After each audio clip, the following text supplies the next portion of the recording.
करायचं त्या साजिरी सोबत लग्न यार? आदित्य सर, मला समजतंय समज, पण तुम्हाला आठवतंय ना, तुम्हीच वचन दिलं होतं मला की देवी आई ना माझ्यामध्ये एकीची निवड करायची वेळ आली तर तुम्ही देवी आईंची निवड कराल. आणि आता जर देवी आईंना तुमचं लग्न साजिरी मॅडम सोबत व्हावं अशी इच्छा असेल तर तुम्ही देवी आईंची इच्छा पूर्ण करा प्लीज. आदित्य सर, तुमचं लग्न साजिरी मॅडम सोबत झालं तरी आयुष्यभर मी तुमच्या नावाचं मंगळसूत्र माझ्या गळ्यात घालेन.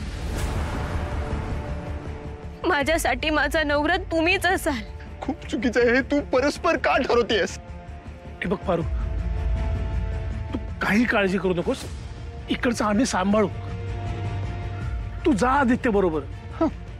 मी नाही म्हणलं ना, माझा जीव गेला तरी बी चालेल, पण माझ्या देवी आईची फसवणूक मी कधीच करणार नाही.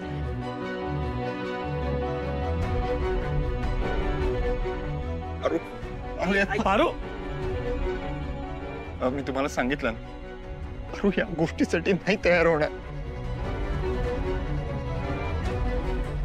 पारू तयार नसले म्हणून काय झालं? तू तयार आहेस ना? तू जा घेऊन तिला. हे बघ आदित्य, आपण काहीही वाईट करत नाही आहोत. आपल्याला फक्त साखरपुडा टाळायचा आहे, लक्षात घे. मला आश्चर्य वाटतंय तुम्ही मला हे सल्ले देता. हे बघ आदित्य, मी तुला अहिल्याच्या विरोधात जा असं अजिबात सांगत नाहीये. मला माझ्या मुलाच्या आयुष्यात आनंदाचे, सुखाचे रंग भरायचे, याचे प्रयत्न करतोय मी. ऐक माझं. हे बघ, आपण प्रेमात जे काही निर्णय घेतो ना ते कधी चुकीचे नसतात. आणि कुठल्या अनोळखी मुलीला घेऊन पळून जायचं नाहीये तुला. उलट तुझ्या हक्काच्या स्वतःच्या बायकोला घेऊन पळून जायचंय तुला. दादा, हे बघ, तू काही काळजी करू नको, मी सगळं प्लॅनिंग करतो.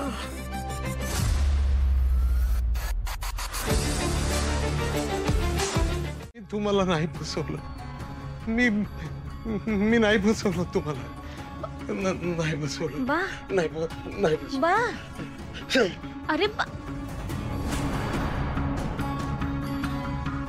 बा, काय काय झालंय? तू असं का बडबडत होतास आता? पारू, आज आदित्य बाबांनी तुला पळून जाण्याबद्दल सांगितलं, मी ते ऐकलं. पर तू त्यांच्या बरोबर पळून जायला नकार दिला. मला तुझा अभिमान वाटतो.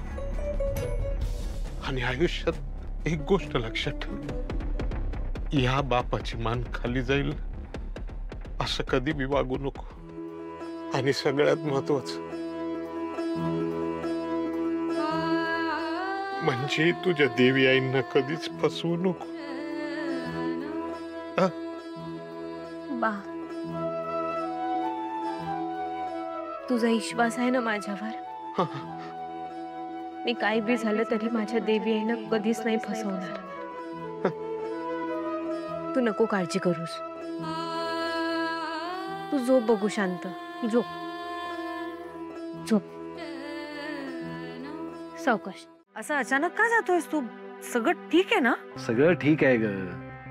माझाच गैरसमज झाला. मला असं वाटलं होतं की माझ्या मुलीला इथे त्रास दिला जात असेल, तिचा छळ होत असेल. पण माझी आता खात्री पटली आहे, तुम्ही माझ्या मुलीची छान काळजी घेताय, तिला मान सन्मान देताय. म्हणतात की लेकीच्या सासरी बापानं जास्त काळ राहू नये. त्यामुळे आता मला असं वाटतं की मी निघावं. आणि राहिला प्रश्न तो त्या महामायेचा, दिशाचा. ती या घरात आधीपासून उपरीच होती आणि उपरीच राहणार आहे. तिला हे घर सोडून जावंच लागेल. आणि कसं आहे अहिल्या, मी खूप दिवस इथे राहिलो. गावाकडे खूप कामं खोळंबली आहेत. प्रतापवर एकट्यावरती जबाबदारी पडते. त्यामुळे आता जायला हवं मला. बरोबर आहे दादा तुझं, पण जाताना बहिणीच्या आजचं जेवून जावं लागेल.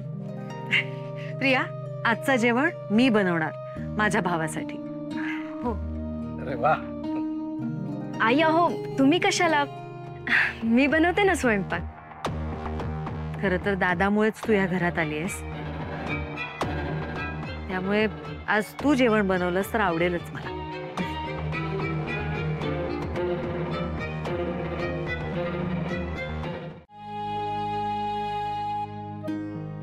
पण समजा मी इथून पुढे जर मी चुकलो समजा, तर प्लीज मला कधी अंतर देऊ नकोस. मी तुझ्यावर खूप प्रेम करतो आई. तू जगातली बेस्ट आई आहेस. आदित्य, असं का बोलतोयस तू आज? जितकं तू माझ्यावर प्रेम करतोस ना, त्याच्यापेक्षा खूप जास्त प्रेम मी करते तुझ्यावर. त्यामुळे तुला कधीच अंतर देणार नाही मी. आणि आज अचानक काय झालंय? म्हणजे तुझ्या बोलण्यावरनं असं वाटतंय की तू दूर कुठेतरी चाललायस माझ्यापासून. काही प्रॉब्लेम आहे का? आपण सॉल्व्ह करू. नाही ग, काय प्रॉब्लेम असणार आहे आई? नथिंग. इट्स जस्ट दॅट बरेच दिवस झाले ना तुझ्यासोबत असं टाइम स्पेंड नाही केला, त्यामुळे थोडा इमोशनल झालं. That's it. वेडा आहेस का? आदित्य, एक लक्षात ठेव, एका आईसाठी तिची मुलं आनंदात आहेत यापेक्षा महत्वाचं काहीच नसतं. माझं तुझ्यावर खूप प्रेम आहे. मी तुला कधीच अंतर देणार नाही.